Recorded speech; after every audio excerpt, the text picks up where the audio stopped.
Hello बच्चों, मैं विपुल सिंह आज धारिता तथा संधारित्र का लेक्चर नंबर 9 लेकर के आया हूँ। और ये आज स्थिर वैद्युतिकी यूनिट का सबसे लास्ट लेक्चर है और इसमें हम लोग पढ़ने वाले हैं वन डी ग्राफ जनित्र। वन डी ग्राफ जनित्र, वन डी ग्राफ जनित्र बोले तो 1D ग्राफ, कहीं ए भी लिखता है कहीं डबल ए भी लिखता है। 1D ग्राफ जनरेटर, ये 1D ग्राफ जनरेटर देखा जाए तो आज से 4 या 5 साल पहले, आज से 4 या 5 साल पहले तक बहुत ही इम्पोर्टेंट टॉपिक माना जाता था, लेकिन अब इसका वैल्यू बहुत ज़्यादा गिर गया है। ये टॉपिक का वैल्यू बहुत ज़्यादा गिर गया है क्योंकि इस चीज़ के जगह पर अब हम लोग पढ़ने लगे हैं साइक्लोट्रॉन, और वो साइक्लोट्रॉन को मैग्नेटिज्म में पढ़ना है। ठीक है, जो काम यह वैंडी क्राफ्ट जनरेटर करता है वही काम लगभग साइक्लोट्रॉन एडवांस चीज है करता है। तो लेकिन फिर भी हम लोगों के सिलेबस में है, तो इस वैंडी ग्राफ जनरेटर को हम लोग पढ़ने जा रहे हैं। देखिए, वैंडी ग्राफ लगभग बात है 1931 की। 1931 में प्रोफेसर वैंडी ग्राफ ने एक ऐसा मशीन बनाया जिस मशीन से हम लोग बहुत ज्यादा हाई वोल्टेज उत्पन्न कर सकते थे। अभी आपके घर में 180 से 220 वोल्ट 240 वोल्ट तक वोल्टेज आता है, लेकिन उस टाइम लगभग 1 लाख वोल्ट, 10 लाख वोल्ट, इससे भी ऊपर वोल्ट की जब जरूरत पड़ेगी तो वो कहां से लाया जाएगा। तो इसी चीज को देखते हुए, जैसे न्यूक्लियर फिजिक्स का पढ़ना हो या किसी भी पार्टिकल को एक्सेलरेट करना हो, तो बहुत ज्यादा वोल्टेज की जरूरत पड़ती है। अब ये वोल्टेज कहां से लाया जाए, तो प्रोफेसर वैंडी ग्राफ ने एक ऐसा मशीन तैयार किया जिस मशीन से हम लोग उच्च विभव प्राप्त कर सकते हैं। तो आप डेफिनेशन लिख सकते हैं वैंडी ग्राफ जनरेटर क्या है भाई। तो वैंडी ग्राफ जनित्र एक ऐसा युक्ति है जिसके द्वारा हम उच्च विभव प्राप्त कर सकते हैं, हाई अमाउंट का हम लोग वोल्टेज प्राप्त कर सकते हैं। अब रहा बात कि काम कैसे करता है, इसका कार्य विधि क्या है। तो ये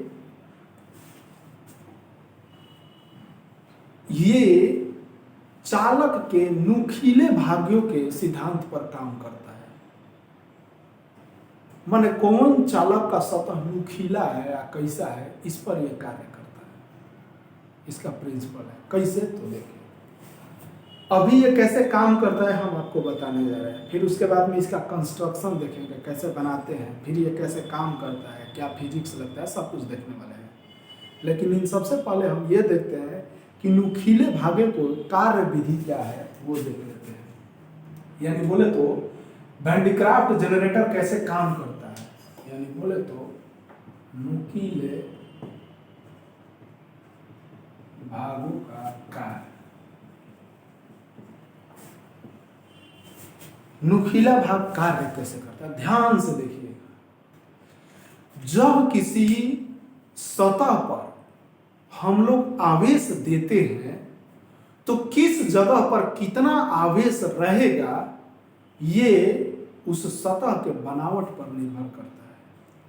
किसी भी चालक पर जब हम आवेश देते हैं, ये चालक है, इस चालक पर जब हम आवेश देंगे तो कहां पर कितना आवेश रहेगा ये इस चालक के रूप पर, आकृति पर, बनावट पर निर्भर करता है। अगर किसी चालक का वक्रता हर जगह बराबर हो तो हर जगह आवेश का मात्रा बराबर होगा, यानी आवेश का पृष्ठीय घनत्व बराबर होगा। यानी बोले तो अगर किसी चालक का वक्रता हर जगह बराबर हो, यानी बोले तो चालक गोलीय होना चाहिए तब ना वक्रता बराबर होगा। अगर कोई चालक गोलीय है तो इस गोलीय चालक पर हम आवेश देंगे तो हर जगह आवेश बराबर मात्रा में रहेगा, हर जगह आवेश बराबर मात्रा में रहेगा, ना कहीं आवेश ज्यादा ना कहीं आवेश कम रहेगा। अगर यही चालक का वक्रता अलग अलग रहता, कहीं वक्रता ज्यादा कहीं कम, तो हर जगह आवेश का मात्रा अलग अलग होता है, यानी पृष्ठीय घनत्व अलग अलग होता है। ऐसा 10-15 वो एक्सपेरिमेंट करके देखा गया तो पाया गया कि अगर जिस जगह पर नुकीला रहता है उस जगह पर आवेश का मात्रा ज्यादा हो जाता है, यानी आवेश का पृष्ठीय घनत्व अधिक हो जाता है, तथा जिस जगह पर नुकीला भाग नहीं रहता है वह आवेश का मात्रा कम होता है। यानी बोले तो अगर कोई चालक ऐसा हो, अगर कोई चालक का कंस्ट्रक्शन ऐसा हो जाए ऐसा, तो देखा गया कि ये देखिए इधर ज्यादा कर्व नहीं है, नुकीला नहीं है, तो इधर दूर दूर आवेश है। ऐसा देखा गया, एक्सपेरिमेंटल वेरिफिकेशन है। और जहां नुकीला भाग है उधर देखा गया कि आवेश बहुत ही ज्यादा है, एकदम कंजस्टेड है। यानी जिधर जितने ज्यादा वक्रता है आवेश का घनत्व उतने ज्यादा है। नुकीला सतह पर आवेश का पृष्ठीय घनत्व बहुत अधिक होता है और बाकी इधर आवेश का पृष्ठीय घनत्व बहुत कम होता है। अगर ऐसा होता है या ऐसा ही होता है तो आसपास में, ये नुकीला सतह के आसपास में जितना भी धूल है, कण है, हवा है, उस सब हवा और धूल इस नुकीला सतह से प्लस आवेश को ले लेता है और लेने के बाद वो आवेशित हो जाता है।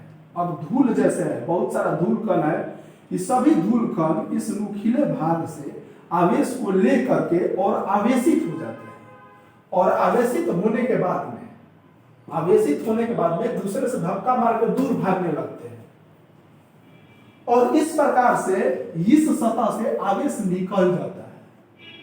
और चूंकि यहां पर खाली हो जाता है तो इस जगह को भरने के लिए इधर से आवेश सब दौड़ने लगते हैं और इधर से आवेश निकल के फिर इस नुकीला सतह के पास चले जाते हैं और फिर नुकीला सतह से धूल कण आवेश को उठा करके दूर भाग जाते हैं आवेशित होकर के।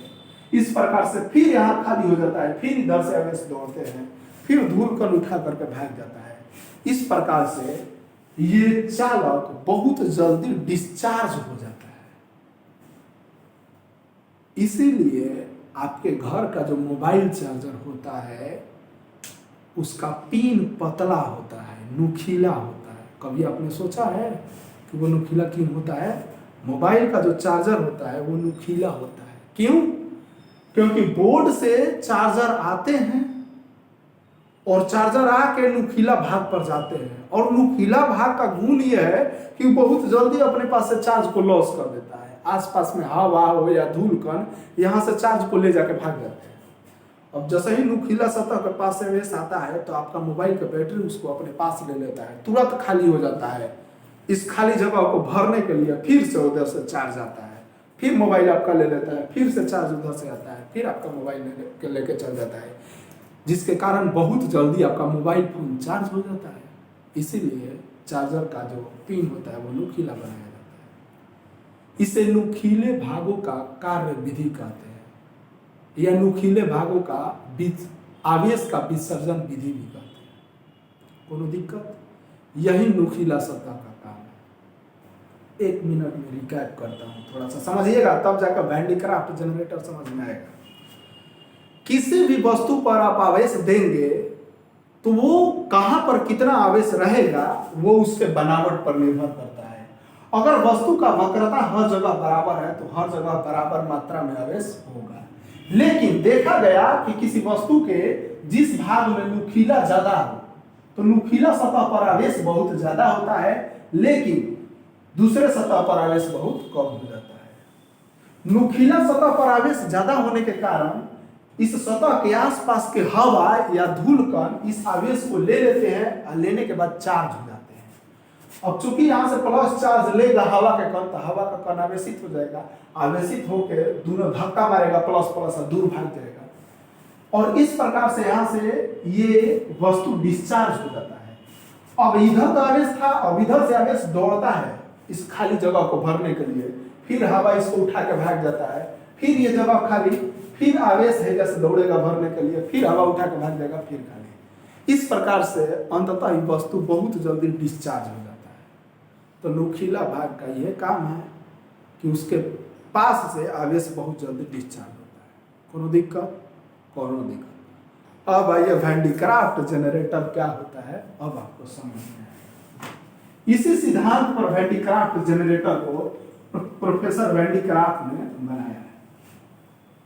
उन्होंने क्या किया कि एक टंकी ले लिया, टंकी बोले तो मानो ना एक घर ले लिए, एक घर। उन्होंने क्या किया कि एक घर बनाया। बोले तो ये देखो ऐसा घर एक बनाया, कैसा भी घर बना सकते हैं बाबा लोग, इमिट आते हैं जगह थोड़ा सा बड़ा। उन्होंने क्या किया कि एक घर बनाया, एक घर बनाया, और इसी घर के अंदर उन्होंने वैन डी क्राफ्ट जनरेटर बैठाया। क्या किया कि इस घर को अर्थ से, चूंकि घर है तो अर्थे पर रहेगा, अर्थिंग दे दिया। घर को क्या किया उन्होंने? अर्थिंग दे दिया, अर्थ से कनेक्ट कर दिया, माना पृथ्वी पर सब काम होता है। और इसके अंदर हवा का प्रेशर ज्यादा करने के लिए दो गैजा बिल्ड कर दिया, बोले तो टोटी बना दिया, टोटी टोटी। जैसे हवा का दबाव आएगा, हवा आएगा जिसके कारण अंदर दाब बढ़ेगा। एक एक दो करना, एक एक टोटी बना दिया, टी, टोटी का नाम देते हैं टी। और इसके अंदर अब उन्होंने वैन डी क्राफ्ट जनरेटर बैठा। कैसे भाई बैठे? या तो पहले उन्होंने क्या किया कि एक गोलीय चालक लिया, गोलीय ये चालक लिया, इस प्रकार से कि ये करने से मुंह नीचे से खुला था, ठीक। और इस गोलीय चालक के अंदर ये खोखला गोला था, खोखला गोला के अंदर जिसका नाम भी कुछ दे देते हैं, मान लो नाम एम, और इस खोखले गोले के अंदर एक चक्की बैठा दिया, पुल्ली बैठाया, पुल्ली। उन्होंने क्या किया? एक पुल्ली बैठाया, और इसके जस्ट अपोजिट में भी एक उन्होंने पुल्ली बैठाया, और इस पुल्ली को से एक पट्टा रबड़ का एक बैंड, विद्युत रोधी जो ना में करंट फ्लो नहीं करता है, रबड़ का एक, जिससे जनरेटर मशीन घरे आटा उटा का नहीं होता है, तो एक जनरेटर मिल में बैठा दिया जाता है, एक जनरेटर में, और एक पट्टा नहीं चढ़ाया रहता है, वैसा नहीं, एगो इजा पुली लगाया, एगो इजा पुली, एगो पट्टा चढ़ा दिया, ठीक है। अब उन्होंने क्या किया कि इस पट्टा को एगो नुकीला ऐसा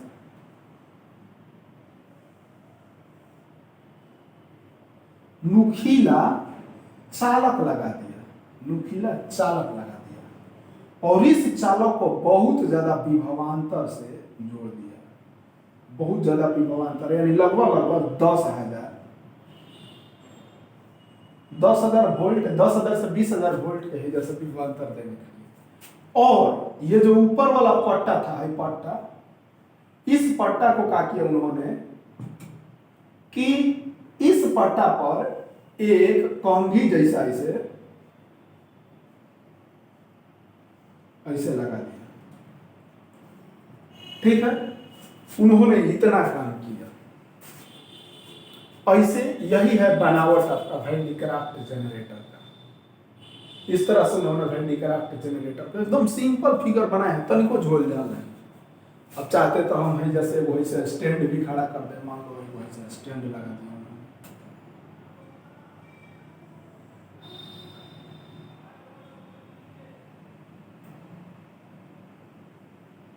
चुकी स्टैंड बना रहा है ना, तो उन्हें पार कर जाएगा, स्टैंड भी लगा दिए, लगा दे रहे तो बढ़िया लगेगा देखने में।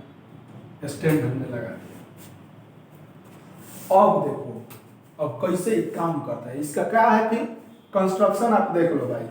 एक ऐसा का टंकी बनाया जिसको अर्थिंग कर दिया और इसमें हवा का दबाव ज्यादा रखने के लिए टोटी छेद कर दिया था, और एक गोलिए खोखला गोला लिए थे जिनका नीचे से मुंह खुला था, जिसका नाम एम दे दिया हमने, और गोले के अंदर एगो पुल्ली है, वो है गोले के बाहर पुल्ली, और इस पे एक पट्टा लगा दिए रबड़ का, और नीचे वाला पुल्ली से इन्होंने क्या किया कि एक नुकीला चालक लगा दिया, और इस चालक को बहुत ज्यादा विभवांतर यानी बोले तो लगभग 10,000 वोल्ट से जोड़ दिया। इस पुल्ली का अगर नाम दे तो इस पुल्ली का नाम अगर हम P1 देते हैं तो इस पुल्ली का नाम P2 दे दे रहे हैं। और ये जो खोखला गोला था इससे एक कंघी इन्होंने लगा दिया। यही कंस्ट्रक्शन है। अब देखिए कैसे काम करता है। आपको बहुत ज्यादा विभव चाहिए, वोल्टेज चाहिए।